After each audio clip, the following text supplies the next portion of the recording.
자, 이번 작품은 고전시가죠. 고전시가 이제 훈민가란 작품하고 이제 복선화음록이란 작품인데, 훈민가 복선화음록을 이제 통합적으로 42번의 보기에서 간단하게 어떤 내용인지 설명하죠. 자, 한번 이 42번의 보기를 먼저 보고 그 다음에 훈민가하고 복선화음록에 관한 내용을 간단히 볼게요. 자, 복선화음록은 사실 뭐 이걸 문제 풀었을 때 느꼈지만 어려운 작품이에요. 작품 자체가 그렇게 쉬운 작품은 아니고요. 훈민가 정도는 그렇게 어려운 작품은 아닙니다. 그리고 이제 정철의 이 사람, 이분, 그죠? 이 사람이 아니에요. 이분이죠, 그죠? 이 위대하신 이분은 앞으로도 우리를 이제 많이 괴롭힐 수 있는 그런 분이라고 이제 식하면 되죠. 자, 한번 보세요. 42번의 보기를. 자, 조선시대에는 온인일의 실천이나 어른공경이나 상부상조나 부녀자의 덕목과 같은 가르침을 전달하고자 하는 작품들이 있었다. 이러한 작품들은 가르침의 전달 효과를 높이기 위해서 비유 대상 혹은 화자와 대비되는 대상을 활용하고 구체적인 청자를 제시했다. 또한 화자가 스스로 실천하는 행위를 제시하는 방식을 활용하여 설득 효과를 높이고자 했다. 중요한 포인트는 여기죠. 조선시대에는 옳은 일의 실천, 어른공경, 상부상조. 상부상조가 뭐야? 이 정도는 알잖아요. 서로 돕는 거죠. 그 다음 부녀자의 덕목. 그러면 이런 것들 자체를 얘기하는 게 가하고 난데, 어떻게 보면 이 네 개가 다 가하고 나하고 나올 수도 있는 거고, 아니면 뭐 옳은 일 실천이는 뭐 가에만 나오고, 그 다음 뭐 어른공경, 상부상조, 부녀자는 나에만 나오고, 뭐 이럴 수도 있다는 얘기겠죠. 어쨌든 그래서 이런 네 가지의 어떤 가르침을 전달하고자 하는 이야기들 나온 게 이 두 개 작품 정도의 특징이 되겠죠. 훈민가 정도는 보면 이제 알겠지만 딱 봐도 뭐예요? 세 줄밖에 없잖아요. 그죠? 초장, 중장, 종장. 당연히 이 글의 종류는 뭐예요? 이 정도 얘기하면 눈치챘죠? 시조죠, 시조. 자, 그리고 이 작품도 지금 시인데 사실 하나에 쭉 이런 식으로 나와있기 때문에 시처럼 안 느껴지죠. 기본적으로 이 글은 그럼 뭐예요? 이렇게 딱 산문처럼 느껴진 이 글은 가사가 되겠죠. 자, 노래가사 아닙니다. 자, 아저씨 개그림 한 거고요. 자, 그러면 이제 시저 가사에 우리가 이 정도는 좀 파악하고 넘어가면 되죠. 기본적인 운율은 똑같아요. 그리고 둘 다 조선시대가 융성했던 때란 얘기죠. 기본적으로 운율은 이 정도 알잖아요. 그죠? 둘 다 3, 4조나 또는 4, 4조의 뭘 가져요? 음수율을 가지죠. 음수율. 글자 수가 세 글자, 네 글자, 네 글자, 네 글자가 나온다는 거죠. 또는 매듭보. 사음보의 형태를 갖고 있는 게 특징이죠. 그래서 이 정도가 그 두 개의 운율의 특징인데, 이 두 개의 시가 갈래가 다르지만 기본적으로 운율이 같은 이유는 둘 다 어떻게 보면 시대가 같은 시대이기 때문에 그런 거예요. 같은 시대이기 때문에 조금 그런 건데, 어떻게 보면 짧은 내용으로 자기가 압축적으로 하고자 한다면 시조를 썼을 거고, 시조의 특징은 이제 짧게 짧게 보여주는 게 특징이니까. 근데 나는 짧게 얘기하는 게 아니라 좀 길게 뭔가 얘기할 게 많아, 시로. 그런다면 이제 가사 쓰겠죠. 왜냐면 우리가 알고 있듯이 가사는 뭐예요? 가사는 3, 4조 4음보의 연속체의 내용에 대한 그러니까 내용이 아니라 길이에 대한 제한이 없죠. 길에 대한 제한이 없기 때문에 굉장히 자기가 막 길게 뭔가 할 말이 많아.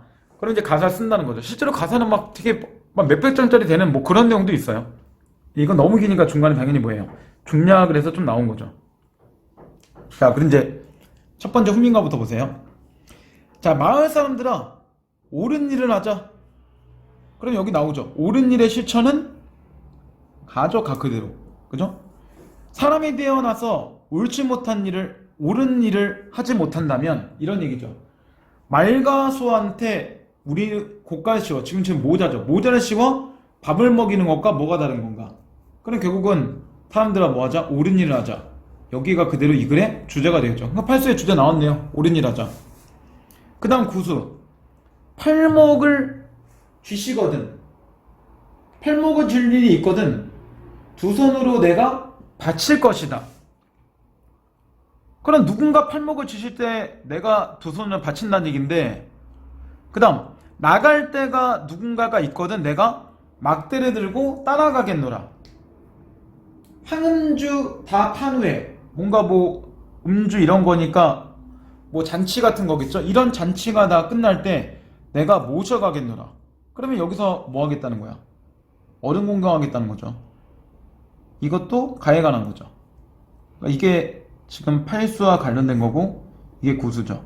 그럼 굳이 여기서 하나 정도 더 적으면 어른 공경이니까 연결될 수 있는 한자성어 뭐였어요? 장유유서 이런 거 정도 볼 수 있죠. 그죠? 요 정도는 알잖아요 우리. 자, 그 다음 이제 세 번째. 자, 오늘도 거의 다 새겁거나 호민을 메고 가자. 내 논 다 메거든 너희 논을 메어주마. 그럼 서로 돕는다는 거죠. 뒤에 안 봐도 뻔하죠. 올길 뽕 따다 누에 먹여보자. 뭐 여기가 중요한 게 아니라 사실 여기가 중요한 거죠. 그럼 여기서 뭐예요? 상부상조에 가는 거죠. 그럼 가에 관한 내용 나오고 이게 이제 13소에 가는 거죠. 중간에 좀 빠지긴 했지만 이 훈민가 내용 보면 우리 느끼는 게 있죠. 그 각 연마다의 내용에 뭔가 서로 연관성이나 없죠. 실제로 순서가 바뀌어도 상관이 없다는 얘기예요. 그게 이제 좀 특이이고 이렇게 하면 우리가 남은 게 하나밖에 없잖아요. 그러면 이게 분야자의 덕목이 나에 관련된 얘기죠. 나는 조금 단어가 좀 어려워요. 그래서 조금 천천히 하면서 볼게요. 자, 7대 사온쌀 구워 온쌀 2대 갖고 부족타 하지 않는 말이 뜻을 순하게 하는구나. 깨진 그릇 좋다는 말은 시간을 존중하라. 시간을 존중하라. 결국은 시간가 뭐야? 시집 식구들이죠. 시집 식구들을 존중해라. 여기 나오죠. 부전하의 덕목이란 그 당시에는 뭐 시댁 식구들에게 뭐 좀 잘해주는 거. 뭐 이게 지금하고는 좀 안 맞죠. 지금 뭐 시댁 뭐 살는 것도 아니고 뭐 시댁 뭐 나중에 뭐 이런겠지만 뭐 시댁과의 뭐 고부간의 갈등 이런 것들은 이제 뭐 지금 뭐 그렇게 많지는 않으니까요. 그죠? 자, 날고 기는 게 달긴덜 어른 앞에 감히 치며 부인 목소리 문 밖에 감히 내며. 결국 부인 목소리는 문 밖에 감히 내지 않는다는 얘기죠. 해가 져서 황혼되니 무탈과정 다행이요. 무탈과경은 나오죠. 아무 탈 없이 보내는 게 다행이다. 달기우려 새벽 되면 오는 날을 어찌하겠는가. 전전긍긍 조심마음 시각을 놓을 것인가. 행여 혹시 눈밖에 날까. 즉 시집에 눈밖에 날까 이런 얘기죠. 시집 식구들 눈밖에 날까. 조심도 끝이 없구나. 자, 천천히 얘기하지만 모르는 것들은 여기다 이제 한 번 정도 시집에 눈밖에 날까 요 정도 써주고 이 시가가 이제 시댁 식구들 요 정도에 관한 내용만 좀 적어주세요. 자, 친정은 이제 자기 엄마 아빠에게 얘기하는 거죠. 편자여 서러운 사설을 말하기가 힘들다. 시 식구들 어차피 얘기해봤자 조선시대는 기본적으로 뭐예요? 가부장제 사회고 남성준 사회이기 때문에 어차피 딸 가진 자는 약자처럼 움직이죠. 지금하고 좀 많이 다르죠. 시원치 아니달란 말이 한두 번 아니어던 변변이 염치 없이 편지마다 한 말인가? 결국 편지마다 서러운 이야기하는 건 좀 염치 없다 이런 거죠. 그러니까 결국은 시댁 식구들의 힘든 점이 있어도 친정에 가서 하나하나 다 뭐 얘기하기는 조금 힘들다 뭐 이런 얘기 하고 있는 거죠. 자, 그 다음 빈궁 가난함이죠. 강한한고 내 팔자니 누구 탓을 하잔 말인가. 설매를 보내어서 이웃집에 꾸러가니. 그럼 이웃집에 가난하니까 뭘 꾸러간 거예요? 쭉 빠졌겠지만 쌀을 꾸러가는 거죠.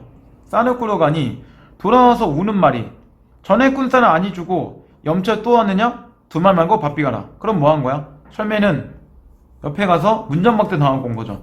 야, 아니 전에 꾼 쌀도 안 갖고 또 왔어? 가. 결국은 이렇게 당한 건 거죠.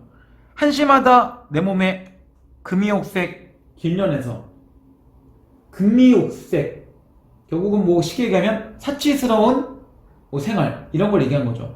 전곡, 돈, 곡식 이런 거 이거 많이 나온다니까 요 정도는 좀 알고 있으세요.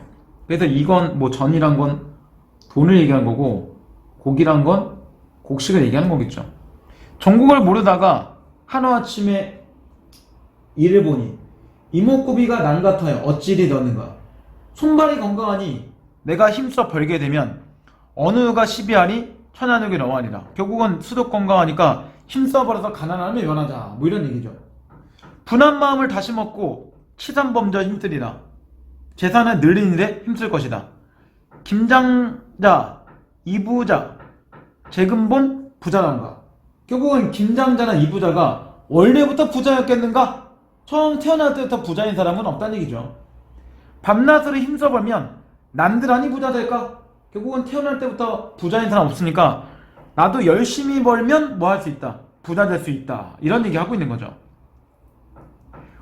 오색당사 가는 시를 오리오리 자아내니 유황제 곰배틀에 필필에 자아내요. 한림지서 관복감이며 병사수사 군복감이며 반해제도 하려니와 전답어져 농사지으니 농사를 힘써지으니 뭐 이런 얘기죠. 때를 맞춰 힘써가니 가업이 초성이라. 가업의 기반이 마련된다. 그러니까 여기까지 끊으면 뭘 보여줘요? 부녀자가 이제 시대 식구들 잘 위하고 그 다음 가난한 상태에서 그런 가난함을 극복하기 위해서 열심히 일하고 이런 모습들을 보여주는 게 있는 거죠. 그럼 지금 이제 간단하게 기역, 니은, 디귿, 미음이 있으니까 이거 정리하면 친정의 편자에 서러운 사설 불가하다. 결국은 다른 말로 하면 자신의 그런 서러움을 친정에 알리기 어려움. 뭐 이런 얘기죠. 자, 이 문제 사실 이제 먼저 그냥 볼게요. 그래서 여기 나오죠. 자신의 서러운 처지 친정에 알리기 어려운 화제의 모습을 나타낸다. 맞는 얘기죠. 그 다음 빈궁 내팔자다. 가난의 원인을 자신의 운명으로 여긴다. 맞는 얘기도 그대로 끌어오면. 그 다음 염치 없이 또 왔느냐 두 말만과 걷히게라. 이거는 옆에 있는 사람, 그 옆집 사는 사람이, 이웃집 사는 사람이 설매에게 하는 말이죠. 근데 갑자기 이런 얘기 나오죠. 쌀을 꾸러 찾아간 이웃집에서 들은 말을 설매에게 하소연하는 화자의 모습이 나타났다. 근데 기본적으로 이거는 설매가 옆에 집에서 이런 얘기를 저에게 했습니다. 이런 거죠. 그래서 이 디귿에 있는 말은 설매가 나에게 이웃집의 사람이 한 말을 전한 거죠. 이걸 전한 거죠. 그러니까 설매에게 하소연한 화자의 모습이란 건 없죠. 그러면 정답은 나왔죠. 3번으로 확인되죠. 그 다음 밤낮으로 힘써보면 남들아니 부자 될까? 그럼 결국 자기도 뭐 한다는 거야? 뭐 열심히 움직이면 부자 될 수 있다고 생각하는 거죠. 그 다음 맨 마지막 길쌈도 하려냐 전답 얻어 농사에 힘쓴다. 그럼 열심히 일하는 모습 나왔으니까 정답 3번 되는 거죠. 자, 그래서 이 문제는 미리 털고요. 그 다음 이제 중략 다음 내용 볼게요. 자, 산에 가서 제사하기, 절에 가서 불공하기. 굳이 얘기하면 뭐가 있어요? 유사구조 나열했으니까 대꾸가 보이죠. 불효부재 제사란들, 귀신들 도와줄까? 불효부재. 효도와 긍경하지 않은 제사인데 귀신인들 도와줄까? 그러면 위에 있는 중략전에는 뭔가 되게 시입스쿨에서 잘하는 모습인데 여기서는 뭔가 불효에 관한 얘기를 하고 있으니까 제대로 된 그런 모습이 아닌 게 좀 보여주죠. 악병이며 중병이며 이질이며 구창이며 이질할던 시아버지 초상한들 상관하랴. 이질하는 소아버지가 아파도 상관하지 않는 거니까 여기는 뭔가 지금 나쁜 뭐 시집 식구들에게 뭐 시집 아버지에게 뭔가 소홀히 하는 그런 어떤 여자의 모습. 그러니까 지금 이 중략을 통해서 이전과 이후가 뭔가 전혀 다른 그런 두 사람의 모습 자체가 나와 있는 것처럼 얘기죠. 저희심 다 그러하니 서방인도 온전할 수 있겠는가? 서방도 온전하기 힘들다는 거죠. 아들 죽고 우는 말이 아기 딸마저 마주 죽어.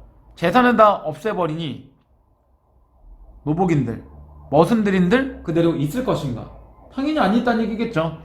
제사 음식 차릴 적에 정성을 없이 제사 음식을 차렸다. 그러니까 결국은 안가품이라는 얘기예요. 어찌 없을 것인가? 결국은 왜 불화가 없을 것인가?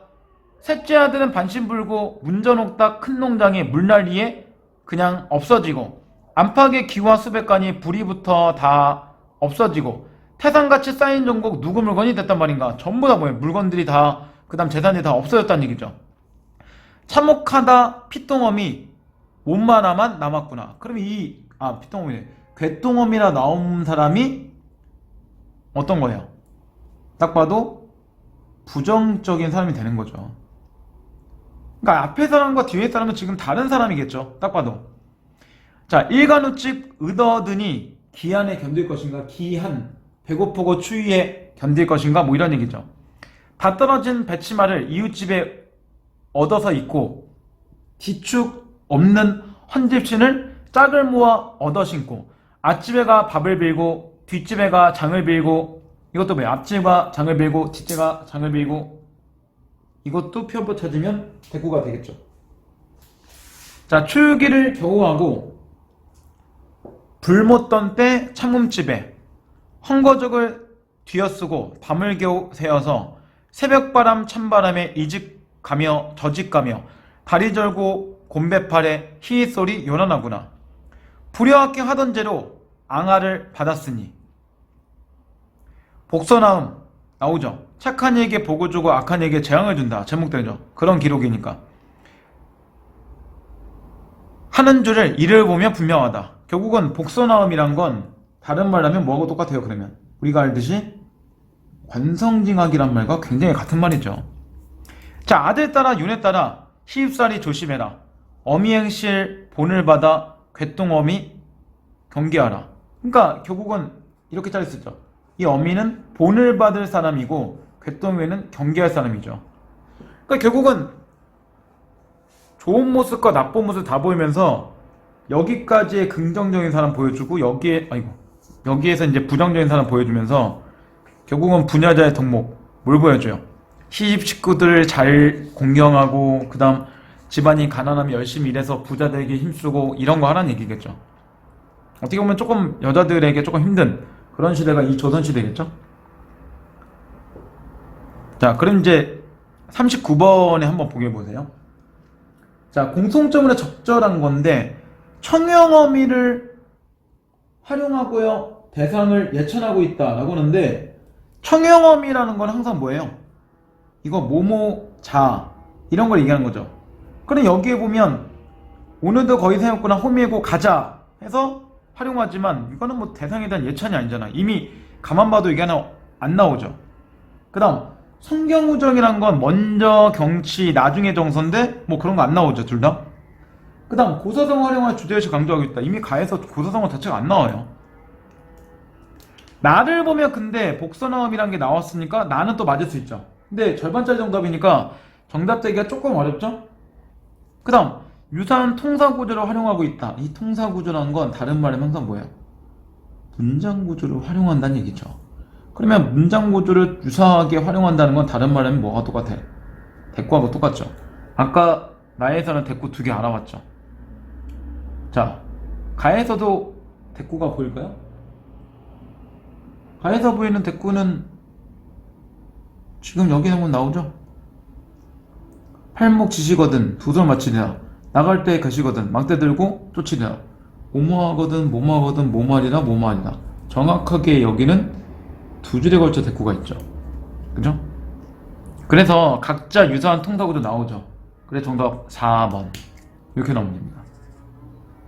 사실 얘는 부녀자의 덕목이라 나왔는데 복선화음로 자체가 해석하기 조금 어렵기 때문에 이것만 조금 잘 해석하고 넘어가면 조금 문제 푸는데 좀 쉬워질 수도 있는 문제인데 그건 뭐 해석에 좀 문제죠. 결국은 고전에서 우리가 조금 생각할 건 뭐냐면 해석의 해석. 일단 현대어로 어느 정도의 풀이가 가능해야지 결국은 문제를 풀 수 있는 거고, 이게 지금 우리가 안 쓰고 있는 말들이 상당히 많이 나오기 때문에 조금 시험에서만 나오는 이런 어휘들을 조금 익숙하게 움직이는 것도 필요합니다. 자, 그럼 이제 41번 한번 보세요. A와 B에 대한 이해로 적절한 건데 A에 보면 나갈 때 계시거든 막대 들고 내가 따르겠노라. 그럼 막대 들고 누굴 따르가는 거야? 어른을 따르겠노라. 이런 얘기죠. 그러면 이거는 자기를 위한 게 아니라 어른을 위한 그런 모습하고 연결되어 있는 거죠. 그 다음 B를 보면 앞집애가 밥을 빈다. 앞집애가 밥을 왜 빌어? 자기가 돈이 없으니까 앞집가 밥을 빌어서 이건 자기가 먹고자 하는 거잖아요. 그러니까 이 앞집애가 밥을 비는 거는 자기가 밥을 빌어서 먹기 위함이죠. 그럼 우리가 딱 봐도 느끼는 게 나오네. A는 다른 사람을 위한 행위고 B는 자신을 위한 행위가 되겠죠. 그럼 5개 중에 그런 정답 찾으면 정확하게 나오죠. 1번으로 타인을 위한, 다른 말로 어른을 위한, 그 다음 자신을 위한, 이렇게 나오죠. 그러니까 이거는 결국은 이 밑줄들을 가지고 오는 게 아니라 밑줄의 앞을 보고 여기 좀 의역된 어른이라는 걸 집어내야 되고, 밥을 비는 이유가 위에서 지금 이 사람이 가난하게 돼서 밥을 빌어서 먹으려고 하는 거니까 위에 있는 상황들을 보는 거죠. 그러니까 밑줄을 가지고 푸는 문제가 아니에요. 전체적인 갖고 있는 각자들의 상황을 봐야지 뭐 할 수 있어요. 이 A와 B의 밑줄의 의미를 보는 거죠. 결국은 문맥과 상황을 보는 게 아까 뭐 그 시를, 현대시도 마찬가지겠지만 좀 필요한 게 이제 시가 되는 거예요. 자, 이제 42번 아까 보기 봤으니까 바로 선지를 보고 넘어갈게요. 자, 1번. 가에서 각국가를 쓰고 밥을 먹는 말과서를 통해서 비유 대상으로 옳은 일의 실천을 강조하고 있다. 분명 옳은 실천은 아까 8세에서 얘기했죠. 그리고 각국을 쓰고 밥을 먹는 마수와 우리가 다를 게 없어. 뭐 하지 않는다면, 옳은 일을 하지 않는다면, 이렇게 했으니까 맞는 얘기가 되겠죠. 자, 그 다음 이제 2번 볼게요. 자, 나에서 이질할던 시아버지를 도와주지 않는 귀신을 통해 화자와 대비되는 대상으로 상부상조를 강조하고 있음을 짐작할 수 있다. 근데 2번을 볼 때 보게 되는 게 귀신을 통해 화자와 대비되는 대상으로 상부상조를 강조하고 있다 라고 나오는데, 우리가 아까 볼 때 상부상조라는 거는 건 얘기했지만 남을 뭔가 도와주거나 그런 모습을 얘기하는 게 그 상부상조를 얘기한 거죠. 근데 실제로 아까 여기를 볼 때 나오죠. 이질했던 시아버지 초상한들 상관하겠는가? 이런 건데, 그리고 귀신 여기 나오죠. 결국은 불효부재 하는 사람을 귀신들 도와줄까? 귀신도 이런 사람은 도와주지 않는다는 뜻으로 얘기한 거고, 이자던 시아버지 초상하던 상관하겠는가? 이걸 갖고 있는 거는 누구예요? 이렇게 하는 모습, 즉 이자던 시아버지에 신경 쓰지 않은 거는 괴똥어미가 하는 거지 귀신이 하는 게 아니죠. 그러니까 이 아버지 도와주는 귀신이라는 설명은 좀 이상하죠. 이 도와주지 않는 건 결국은 누구니까? 괴똥어미니까. 그러면 화자와 대비되는 대상은 누구예요? 대비되는 대상은 괴가 아니라 괴똥어미가 되겠죠. 그러면 해석의 문제니까 정답이 2번 되겠네요. 자, 이건 정답 나오죠 바로. 그 다음 이제 나머지 거 이제 편하게 보면 되겠죠. 자, 3번. 마을 사람들에게 옳은 일을 하자라고 한 것과 나의 딸에게 시집살이 조심하라고 한 걸 통해서 구체적인 청자가 있다. 듣는 사람들, 마을 사람들이 청자가 되는 거고, 여기서는 딸이 청자가 되는 거겠죠. 그럼 맞는 얘기죠. 그 다음 4번에 팔목을 쥐시면 손으로 내가 바칠 것이다 라는 걸 통해 어린이가 공경. 그래서 아까 여기 장유유서 써놨죠. 그리고 어른 공경 구수 맞죠. 그 다음 나에서 시간을 존중하여 깨진 그릇 좋단 말을 한 것 통해 부자의 덕목을 드러냈다. 부녀자의 덕목. 아까 이 부분은 다 시식구들을 위하는 그런 모습들을 우리가 볼 수 있는 거죠. 결국은 깨진 그릇이 좋다는 말은 다른 말로 하면 시집 식구들에게 뭔가 싫은 소리 하지 않는다는 얘기겠죠. 진짜 깨진 그릇이 좋다는 얘기가 아니겠죠. 그런 것도 다 참다는 얘기죠. 그 다음 마지막 가히 내가 자신의 눈 다 메거든 내 눈도 메어준다는 것. 그 다음 수족이 건강한 내가 힘써 벌겠다는 것 통해서 화자가 스스로 실천하는 행위를 제시하고 있음을 알 수 있다. 내 눈 다 맨다. 그럼 이거 자기가 하는 거죠. 그 다음 수족이 건강한 내가 힘써 벌겠다. 이것도 자기가 하는 거죠. 그러면 스스로 실천하는 행위가 되는 게 맞겠죠. 물론 이거는 아까 모두 볼 수 있어요.